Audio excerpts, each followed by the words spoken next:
Bonjour à tous, j'espère que vous allez toujours bien. Alors aujourd'hui j'aimerais vous apporter dans cette nouvelle vidéo un travail important pour moi qui va être basé en fait sur le respect du corps entre la force et la souplesse de certains muscles. Beaucoup de gens ont des problèmes de dos, se plaignent d'avoir mal en bas du dos, mal au lombaire, mal au cervical, dorsaux, bref, se plaignent souvent du dos. Le dos, on sait qu'il est là donc pour nous porter et souvent on va réaliser des exercices qui sont pourtant très bons, très efficaces, mais est-ce que le corps est prêt à pouvoir les faire? On sait que le corps est constitué donc d'abord d'un squelette. Ce squelette, il ne peut pas bouger tout seul. Il a besoin d'avoir des muscles. Les muscles ont donc des tendons pour pouvoir s'accrocher aux articulations. Et puis ces muscles, il faut en prendre conscience. C'est une chaîne, c'est une fibre, et cette fibre, elle doit avoir une force et elle doit avoir une souplesse. Et dans les problèmes de dos, souvent, on va chercher un travail qui est donc les abdominaux. Les abdominaux, il y a énormément de mouvements que vous connaissez sûrement, que vous faites sûrement, ça c'est clair. Mais est-ce qu'ils sont bons? Est-ce qu'ils sont bien réalisés? Et est-ce que derrière, vous faites un travail antagoniste d'aller chercher en fait à retrouver une souplesse? Parce qu'il faut savoir que faire un abdo, ça ferme. Et entre autres, entre les obliques, les grands droits ou le psoas qu'on peut avoir, un muscle interne, c'est comme si on avait des bretelles et quand ce muscle il est trop serré, imaginez que vous portez un pantalon avec des bretelles trop serrées. Et ça nous tasse et ça nous ferme. Alors que justement, il faut pouvoir ouvrir. Moi, je sais que je suis né avec un problème de dos. J'ai eu 4 opérations aux hanches, j'ai 2 plaques de hernie et je dois faire très attention à mes mouvements, à mes postures. Et sinon, mon corps, effectivement, va me rappeler tout de suite à l'ordre que là, attention, Laurent, tu déconnes. Et immédiatement, je vais me retrouver avec de fortes douleurs. Et croyez-moi, c'est pas très agréable. Alors, j'ai essayé de mettre en place et j'ai créé une discipline qui s'appelle Souffléo, l'équilibre du corps par le souffle postural. Et ceux qui ont déjà pratiqué avec moi, qui le pratiquent encore ou qui le pratiquent chez eux, vous savez donc de quoi je parle et des bienfaits que cela apporte. Aujourd'hui, je vais me focaliser donc sur le travail des abdos et sur un mouvement antagoniste. Alors, si vous me suivez, c'est parti. Toujours un tapis, toujours sur le sol. Et si vous avez regardé donc mes vidéos liées sur la respiration, ça va être la clé primaire. Vous avez un tapis, vous avez un coussin. Comme je vous l'ai déjà expliqué, le plus important, c'est de protéger notre dos. Et quand on va faire des abdos, la règle principale, c'est de surveiller la zone lombaire et la zone cervicale. Souvent, on va tricher, parce que la plupart du temps, quand on n'a pas d'abdos, ou quand on va travailler un certain muscle, et qu'on n'a pas suffisamment de force, généralement on triche. On triche par quoi? Par mettre de la vitesse, ou compenser l'angle de travail, et du coup on va utiliser un autre muscle. Mais dans ces cas-là, on n'est plus du tout concentré sur ce qu'on fait. Et la triche, ça n'apporte pas de bien. Au contraire, ça va peut-être même apporter des désordres et des problématiques. Et pourtant, on se dit, ah bah tiens, je fais du sport, je m'entretiens et j'ai quand même des douleurs. Eh bien oui, faisons attention.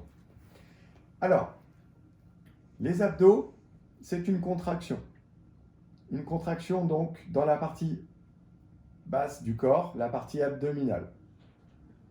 On a nos grands droits et vous connaissez tous la notion de tablette de chocolat.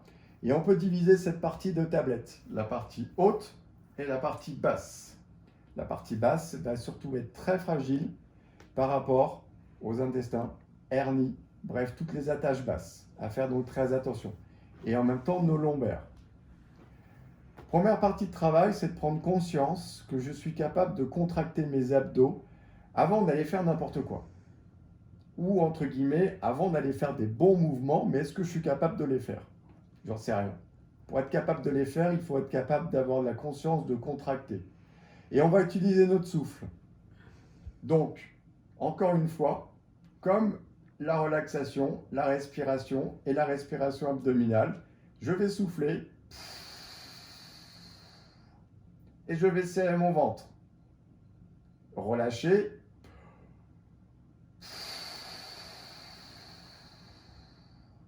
Ressouffler. Lâcher.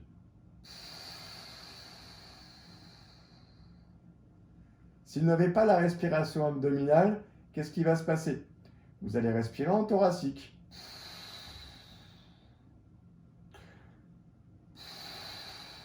Et là, qu'est-ce qui se passe sur mon ventre? Je viens de le pousser, je viens de le gonfler. Et vous allez avoir l'impression après, dans vos exercices abdominaux, d'utiliser vos abdos, alors que pas du tout. Vous êtes en train de pousser sur votre ventre, parce que vous êtes en respiration thoracique. Ça ne marche pas. Erreur fatale. Donc, il faut absolument prendre conscience de cette ventilation abdominale dans un premier temps. Quand j'inspire, je souffle.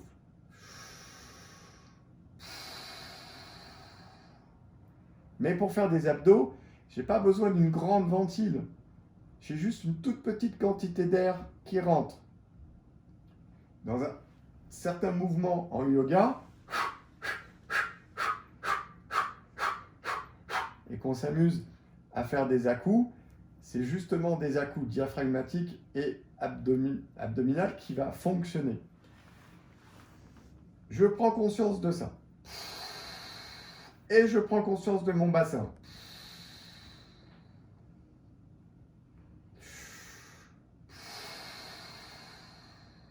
Et non pas ça. Encore une fois, je ne suis pas à lever mes fesses.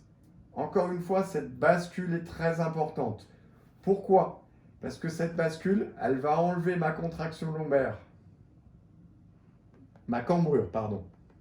Elle va me permettre de contracter, mais elle va me permettre de protéger mes lombaires. Et si je ne suis pas capable, de serrer mes abdos et de protéger mon dos, pourquoi aller faire d'autres mouvements, et par exemple avec les jambes, faire des ciseaux, faire du vélo, faire plein de mouvements, etc., alors que je vais tricher et lâcher mes abdos. Parce que la plupart du temps, c'est ce qui se passe. On triche, et ce sont les lombaires qui vont soutenir, qui vont porter, alors que ça doit être les abdos qui doivent tenir la posture et l'effort. Avec les jambes, on a une délimitation entre le haut et le bas du corps. On imagine donc bord pubis et qu'on a un mur.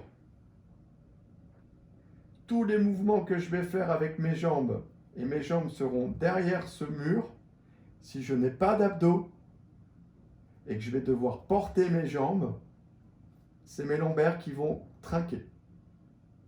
Si je suis capable de tenir mes jambes parce que j'ai des abdos et je tiens ma posture, à ce moment-là, je vais pseudo-protéger mes lombaires. Mais est-ce que ça va fonctionner? Une fois que vous avez ce premier jeu et vous savez serrer vos abdos, vous avez pris conscience de ce premier serrage, vous pouvez très bien déjà rester là-dessus. Je serre.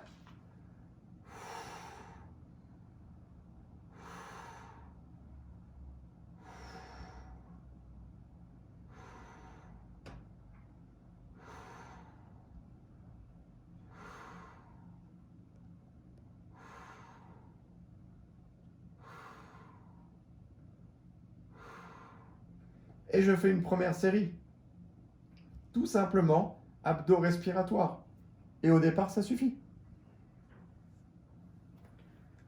On peut protéger aussi sa posture en prenant, si vous avez un ballon, si vous n'en avez pas, mettez-vous au bord d'une chaise ou au bord de votre lit, s'il est suffisamment haut.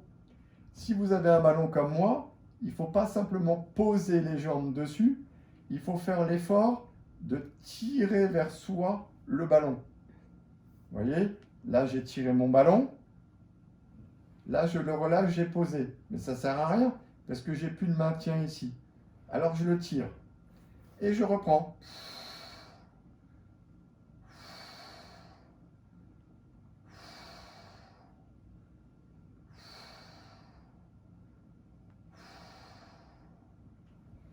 Voilà déjà un premier jeu.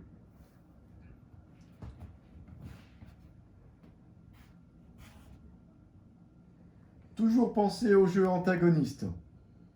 Jeu antagoniste va être d'apprendre à tirer toujours son ventre à l'intérieur, toujours en soufflant, et puis on va étirer un petit peu une chaîne, justement la chaîne de nos lombaires. Vous connaissez tous ce mouvement d'étirement, le genou-poitrine, auquel il ne faut pas tricher, il ne faut pas chercher à monter le haut du corps, mais à rester relâché. Et comme vous voyez que j'ai un coussin sous la tête, c'est uniquement pour pouvoir reposer mes cervicales. Si vous n'en avez pas besoin, vous la lâchez. Mais vous laissez bien la tête reposer. Si vous n'avez pas de problème au niveau N et la pliure peut se faire sans aucune difficulté, vous faites ce genou-poitrine. Si vous ne pouvez pas garder les jambes serrées, vous les écartez un peu.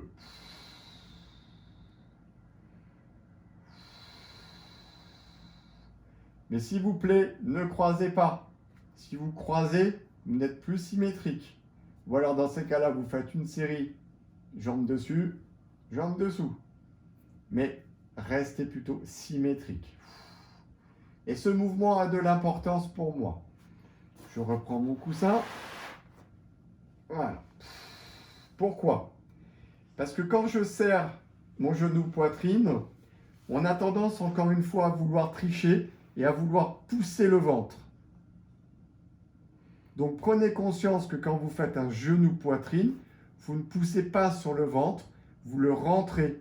Et quand vous êtes tiré en position genou à la poitrine, encore une fois, vous pouvez rester ici et refaire le travail des abdos respiratoires.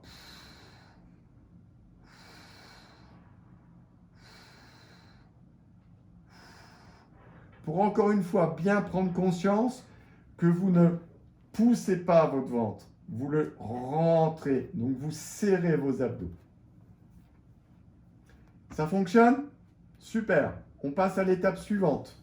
Vous avez compris le mouvement de tirer votre genou à la poitrine, mais là, vous vous aidez de vos bras.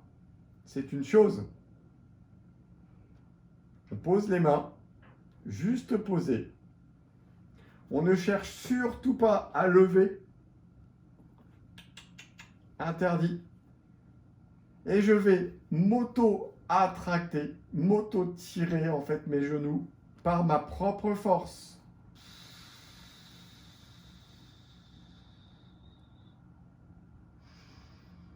Je relâche.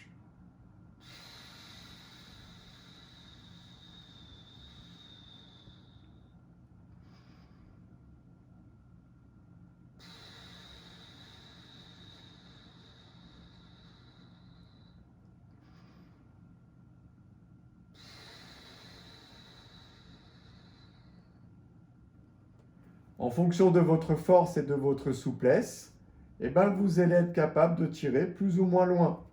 Et vous voyez que entre mes bras, là je suis complètement collé. Sans mes bras, il reste de l'espace. Et ben, je vais là où ça va. Maintenant, effectivement, je n'utilise pas que les abdos.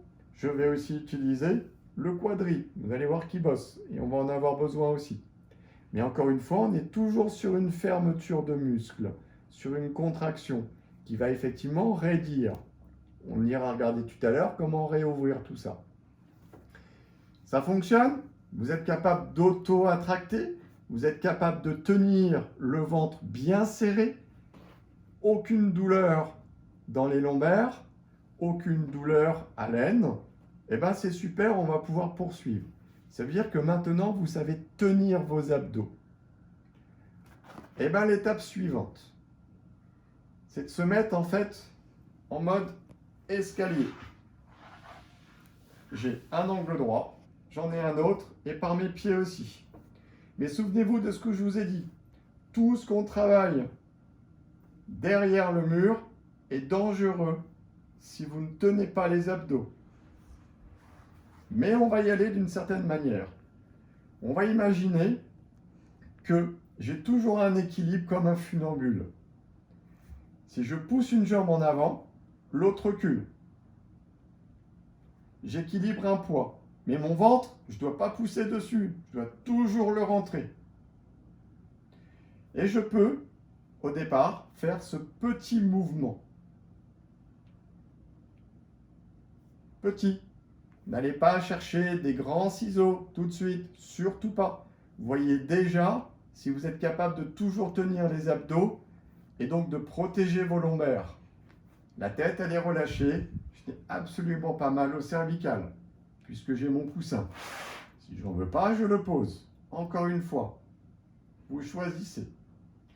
Et puis le mouvement, il peut être très léger au départ, pour s'habituer. Mais en réalité, stade 2 de ce mouvement-là, c'est d'aller un peu plus loin dans le travail. Et on va imaginer, 1, qu'on pousse un mur devant. 2, qu'on tire un élastique. Donc, je vais créer de la résistance. On pourrait mettre les mains, pourquoi pas, si on voulait. On peut poser les mains au sol. Et j'imagine que je pousse un mur, que je tire mon élastique. Et donc, mon mouvement est lent. Mais là, vous allez vite voir que vos abdos travaillent énormément. Déjà. Tout va bien? Eh bien, vous grandissez l'angle d'attaque. Mais si vous avancez, vous devez reculer d'autant. Et toujours abdos serrés. Et je respire.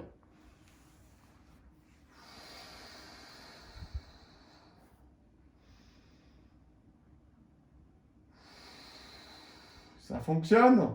Super. Eh bien, je vais un peu plus loin. Et ce mouvement, il va grandir. Et grandir de cette manière-là. Je vais tendre une jambe. Et en fait, l'angle de travail, c'est quoi?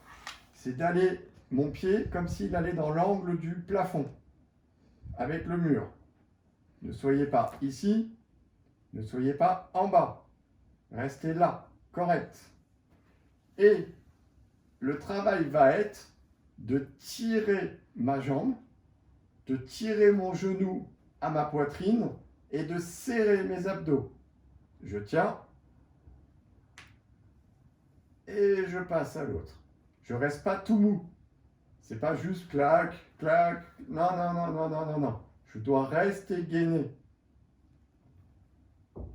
Et je sens mon étirement. Hop, je tends tout le monde. Toujours en soufflant.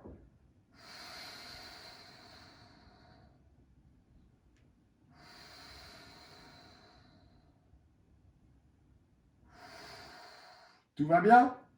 Eh bien, le mouvement en réalité s'enchaîne.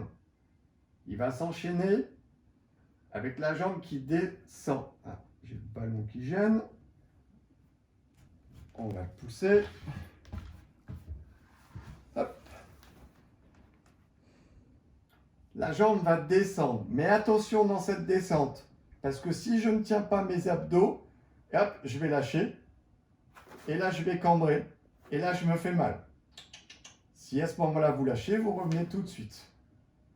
Si vous êtes capable et vous avez suffisamment de force dans vos abdominaux et que vous tirez suffisamment l'antagoniste du genou, eh bien ça va descendre, ça va juste effleurer et on revient en pliant. S'il vous plaît, encore une fois, ne faites pas ça pour revenir. Sauf si vous avez des abdos vraiment en béton. Mais moi, même là, quand je le fais, je sens tout de suite une pique en bas du dos. Donc, attention à ces mouvements. Mais si on revient tout de suite là, on reste en protection. Et puis ce mouvement, il peut rester un tout petit peu si tout va bien. D'un instant où, encore une fois, je tire ma jambe vers le mur, je tire mon genou vers moi, et je reviens. Je prends, et je reviens. Une fois que j'ai fini ce travail-là, je reviens de l'étirement genou-poitrine. Pour soulager mon dos. Le bas du dos qui effectivement souffre en même temps. Tous ces mouvements peuvent être travaillés séparément. Et vous devez comprendre que les abdominaux, c'est une fibre lente. C'est une fibre qui doit travailler lentement, donc longtemps. Et le but, c'est pas d'en faire 10 et puis de s'arrêter. 10 et s'arrêter. 10 et s'arrêter. Non. En fait, c'est de tenir du temps. Le secret des abdos, c'est ça. C'est lent et du temps. Donc, si vous apprenez à faire une mixité de mouvements, et bien changez au bon moment quand on n'en peut plus, plutôt que d'arrêter. Si j'en peux plus dans un mouvement et que je m'arrête, bon, ok, c'est une chose. Mais si j'enchaîne un autre mouvement, ben en fait, je poursuis sous un autre angle. Ah, mais j'en peux plus ici, je poursuis, et je poursuis, et je poursuis. Et du coup, si je fais 1 minute dans chaque, et ben en fait, j'ai 5 minutes de travail non-stop. Donc, le but, il est quoi? Si j'enchaîne, je vous fais un petit enchaînement un petit peu rapide, ça donne ça. Je prends conscience que mon ventre est bien rentré dans mon étirement.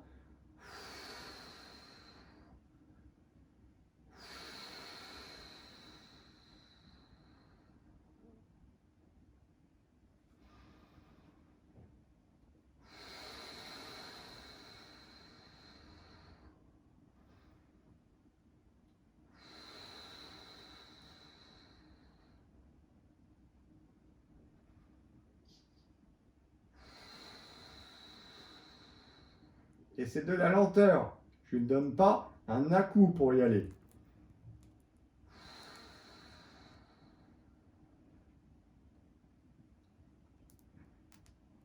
Même là, je pourrais rester statique.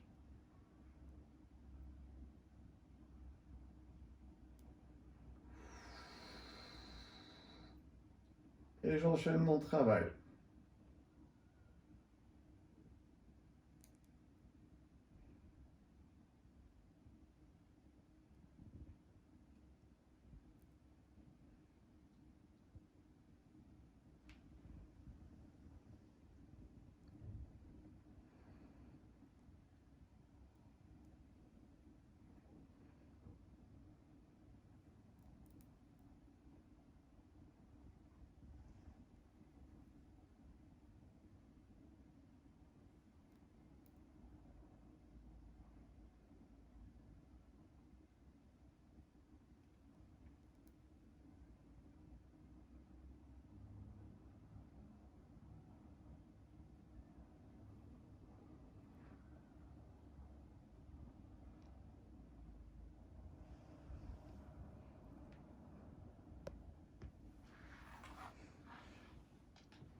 Je peux avoir le ballon.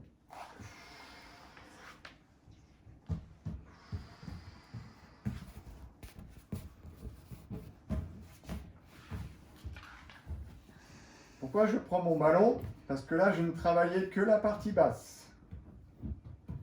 Je dois travailler ma partie haute. La partie haute, elle est importante aussi. Parce qu'il faut apprendre aussi à protéger ses cervicales. Très souvent, quand vous faites vos abdos, vous faites ça. Et là, c'est la tête qui travaille. Non, le menton doit être bloqué à la trachée.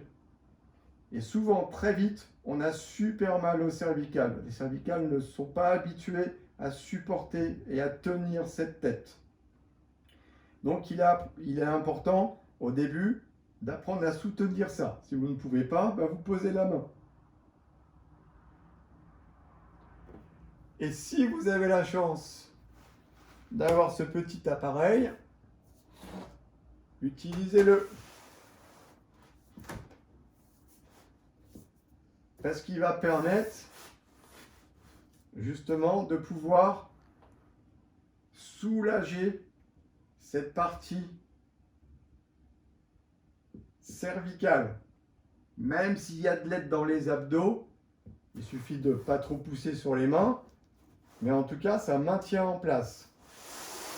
On imagine qu'on ne l'a pas, et on va tenir sa tête, on va la bloquer, et on va essayer maintenant de sentir que le haut du corps, c'est pareil, c'est très serré. Mais encore une fois, j'ai tiré mon ballon vers moi.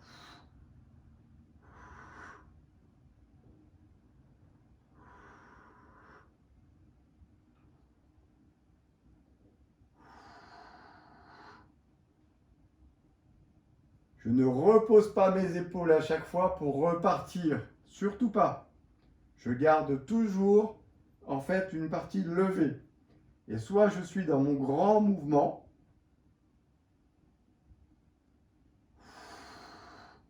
soit je reste en haut, et vous connaissez tous ces petits crunchs.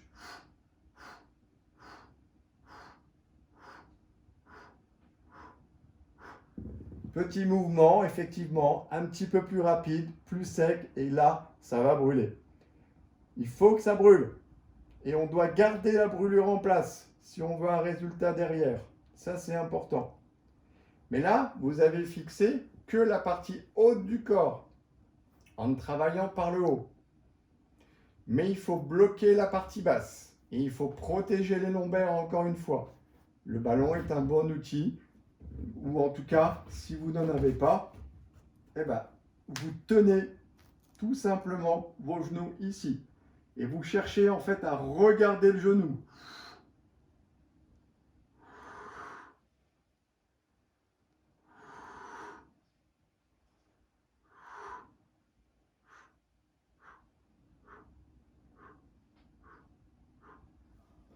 C'est une chose. Maintenant, imaginez une huître qui s'ouvre et qui se ferme. Elle a deux coquilles et c'est les deux qui travaillent en même temps. Et le summum du travail, ça va être d'être capable de travailler le haut et le bas en même temps, qui va venir s'ouvrir et se fermer. Très important. Encore une fois, vous devez toujours être capable d'avoir ce ventre serré à l'intérieur, jamais poussé vers le haut. Et donc, on apprend en fait à aller ensemble dans le mouvement. J'inspire.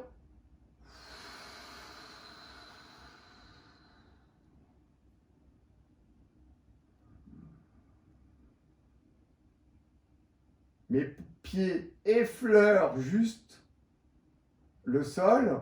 Je ne repose pas ma tête et mes épaules. Et je repars en soufflant.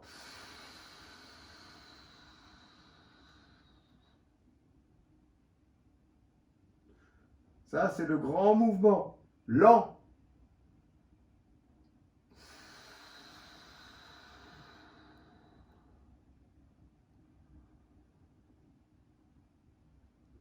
Pas de tête en arrière. Le petit.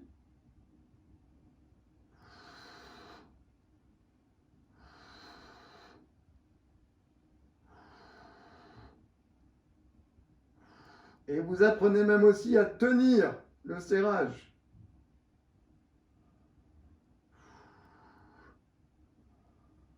Et vous relâchez. Respiration abdominale pour récupérer.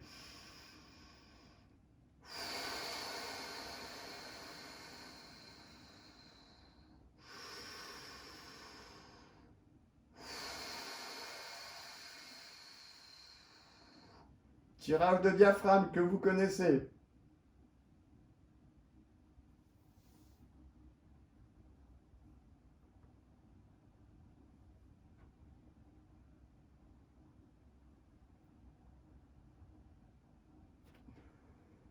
Jambes pliées ou jambes allongées pour retirer cette partie-là qui est constamment en fermeture. Et comme je vous ai expliqué au niveau du psoas, par exemple, avec ces bretelles trop serrées, il faut absolument réouvrir ce travail. Il ne faut pas tout le temps être en fermeture. Ce n'est pas bon du tout pour le dos. Donc,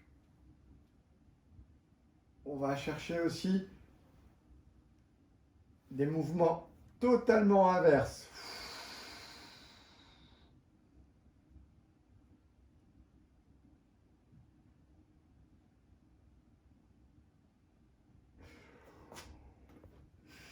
Et après, on peut recommencer une série comme on veut. Et on les enchaîne. Autre travail pour étirer antagoniste. Pour ceux qui n'ont pas de problème de genou, j'ai tout un travail, moi, ici, qui se met en place aussi. Donc, on s'adapte. Pareil, encore une fois. C'est tout simplement de venir étirer toute la partie cuisse.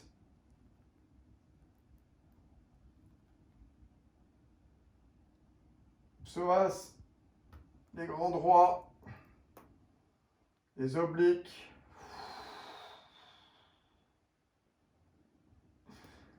Poumon plein ou poumon vide.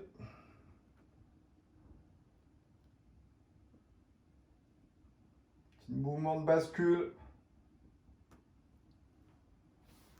Si vous êtes très souple, je vous montrerai aussi tout un autre travail qui va permettre de travailler et d'aller chercher une autre souplesse.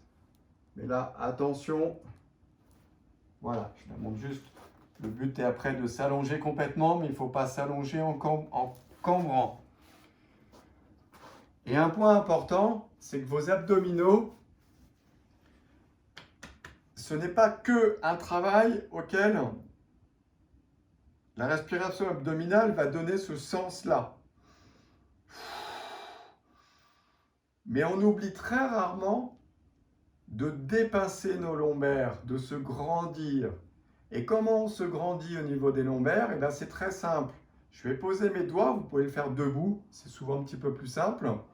Au niveau tête de hanche, hein, la partie osseuse que vous avez, vos premières côtes. Et vous allez inspirer en thoracique, en gardant les abdos serrés. Regardez ce qui se passe dans l'écartement de mes mains.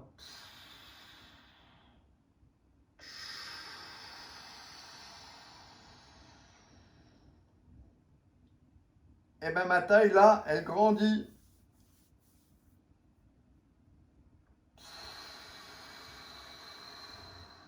Ou elle baisse.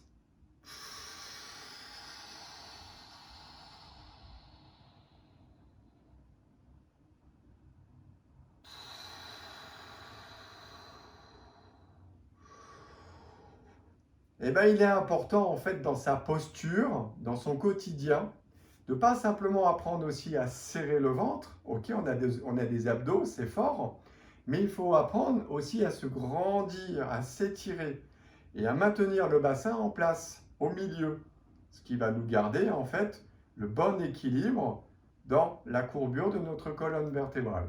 Voilà. Encore une fois, adapté à vous. Je ne connais pas votre corps, moi je connais le mien. Je connais ses forces, je connais ses clés, mais je connais surtout mes faiblesses. Et j'ai essayé d'adapter énormément de mouvements justement par rapport à mes faiblesses, pour pouvoir apprendre à les contenir et que ça devienne des clés de force et non pas des clés négatives. Voilà. J'attends vos retours avec impatience. J'espère vous donner encore d'autres choses et d'autres vidéos. N'hésitez pas aussi à me poser des questions. N'oubliez pas que si vous avez besoin aussi, je peux faire du coaching via Skype, enfin Messenger ou autre. En ce moment, c'est tout à fait possible.